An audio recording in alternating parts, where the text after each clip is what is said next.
Seguindo a ordem, pessoal, né? São 3 obras, tá? Eu vou compartilhar aqui com vocês esses 3 livros, tá? Foi apresentado o primeiro, volume 1. Na sequência nós temos o volume 2, né?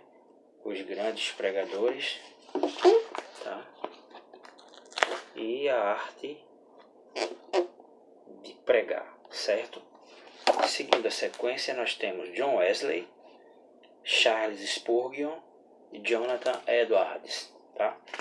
No índice aqui do livro, nós temos no sumário, né? Jonathan Edwards, né? E a organização do esboço da pregação, tá? O preço da excelência na pregação, pregadores de avivamento, né? Quem conhece um pouco da história de Jonathan Edwards, né? Sabe que ele tem aquele famoso sermão, né? Pecadores nas mãos de um Deus irado, né? Muito famoso esse sermão do Jonathan Edwards. Ele era um pregador que ele orava, por cada sermão que ele ia pregar, ele orava 3, 4 dias, né? Então ele tinha uma vida de oração muito regrada, já que ele era um pregador que buscava muito a presença de Deus na sua vida, né? Por isso que o esboço diz, a organização do esboço da pregação, tá? Como o livro é técnico, né, que fala de esboços, né, de sermão, então vai muito por essa questão desse lado, né, do lado da preparação técnica do esboço, né, do livro, tá?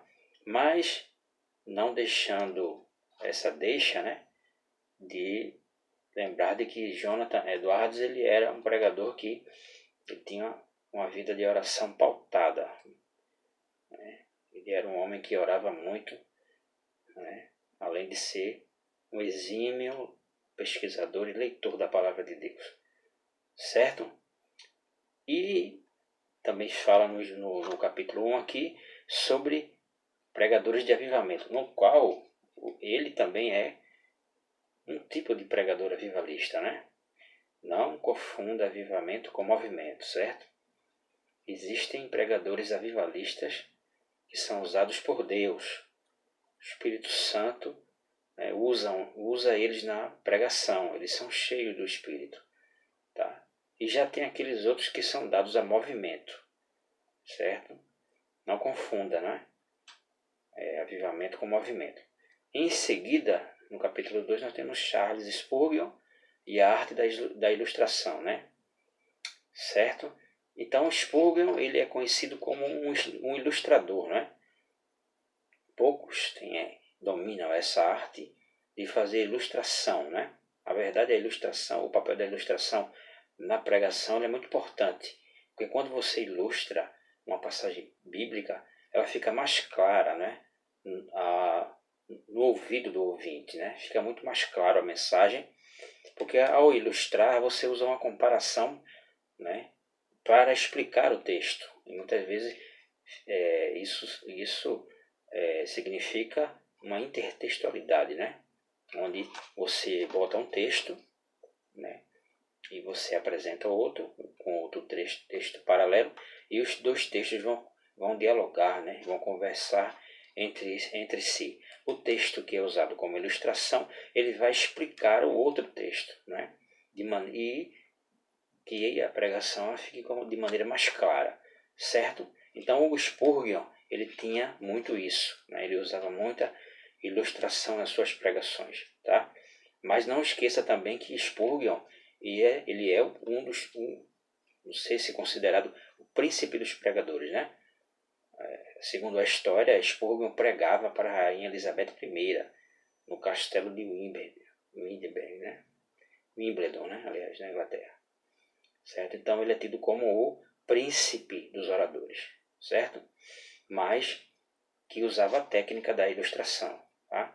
E em terceiro, nesse capítulo 2, nesse volume 2 desse livro, nós temos John Wesley, né? E a pregação com poder, tá?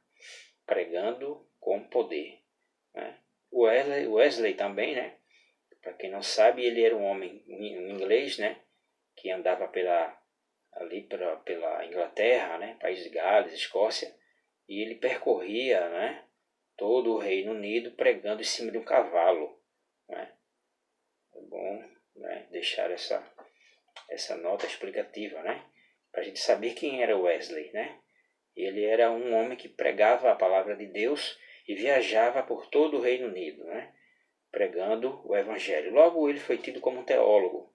Você vai encontrar também muitos livros de teologia do John Wesley, certo? Tá? Mas era um homem também que tinha sua vida pautada na palavra de Deus e pregava o evangelho de poder. Né? Observamos que hoje em dia é muito raro, né, haver uma pregação com poder. Né? Você tem muita pregação hoje, né, que certos pregadores eles utilizam outras ferramentas como humor, né, fazendo humor, outros usam outros tipos de ferramenta, né, de retórica, certo? Tudo isso a gente sabe que é para chamar a atenção do público, né? Mas a pregação de poder, a qual o apóstolo Paulo mesmo falava, né? Que ele era o pregador que pregava o evangelho de poder, né? Não o evangelho simplesmente oral, de você narrar um fato bíblico, não. Porque o evangelho de Cristo é o evangelho de poder, que cura os enfermos, não é isso? Que salva as almas, que edifica a igreja, não é? Que há prodígios e há maravilhas, não é? Quando aquele pregador que prega a palavra, não é isso? Ele tem uma vida de comunhão, de intimidade com Deus, e é uma vida de consagração e de oração, certo?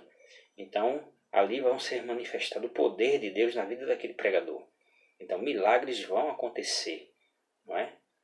No meio da igreja, certo? Então, John Wesley ele é conhecido como um pregador de poder, tá bom? Então, nós temos aqui, então, tá? No volume 2, tá? Desta série, né? Desses 3 livros, tá? Com o John Wesley, o Spurgeon e o Edwards, né? Então, está aqui o volume 2, tá? É um bom livro, tá? Seguindo a série, tá? E é uma boa pedida.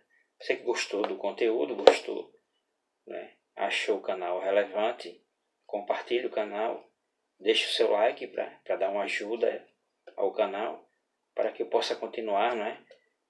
Fazendo aqui gravações com livros, né? Eu tenho muitos livros e eu sei que muitas pessoas que gostam de pregar a palavra de Deus, que querem começar a pregar a palavra de Deus, querem muitas vezes ter uma direção, né? Querem um material para ler, um material que, né?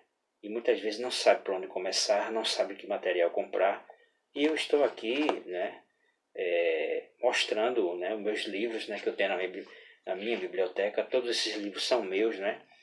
Eu não faço propaganda aqui de editora e nem de loja, certo? Que eu não preciso disso. Eu quero apenas indicar a obra, né?